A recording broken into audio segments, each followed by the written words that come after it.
I think the thing that I like the most about this book, Barbara, is that we felt comfortable in extending this invitation to women from all walks of life.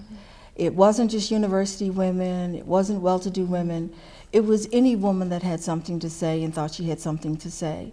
And that when the letters came in, we knew we had beautiful material because we never really quite finished weeping over some of the letters that came, you know, the depth of the compassion and the feeling. Particularly, I remember Arlette Miller Smith's letter of "We in anticipation of you," absolutely brilliant. And you had a favorite too. Oh, well, I have several favorites, Yeah. but certainly the one that ends the book, which is "We are going with you," and I think that sums up the whole, Yes. you know, the whole message of the letters and the poems. Is that we wanted to make sure that Michelle Obama knew that she had an army of people who were going with her into the White House, who were going to be there to support her, there to encourage her, there to you know, watch her back, so Yes. to speak. And so you know, the letters are just really phenomenal, and we know that from the feedback we've received already, with the book only being out now a week, has been phenomenal. And for people who would ask us, you know, what other kinds of themes were most prevalent in the book, I think I would kind of pull out another theme of the whole notion of the ancestry of African American people in this country. And so we saw African American women sort of like as historians documenting the record of how we got here from Africa, how we came in chains and what we did on the plantations and how we moved to be educated, and the whole kind of bitter path that we had crossed, but that we had crossed it nonetheless. Right. Well, and also African American women repeating the tradition of the griot. Yes. Because so many of the letters contain family history of women telling the stories about their family, that are stories that Michelle can identify with. And you told the story about your Aunt Lily. I told a story about my dad, Reverend Seals.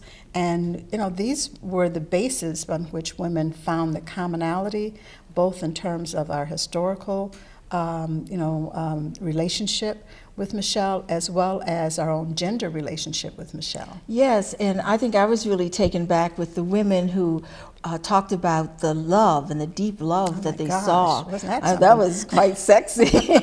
That the love they saw between this first African American man as President of the United States and his First Lady.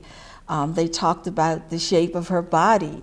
I remember one woman says, you know, now I know that I can keep my booty, you know, that. But you know, we don't want to give away too much of this because we want you to go out and get the book and look at the letters, but we want to give you a taste of what the messages and what the tenor of the letters were.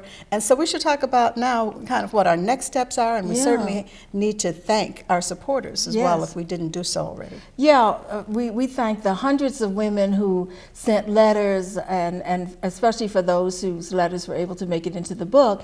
And we want to remind those who sent letters that were not in the book that their letters will be included on our webpage as a digital book, so the world will be able to take a look at what you have to say too.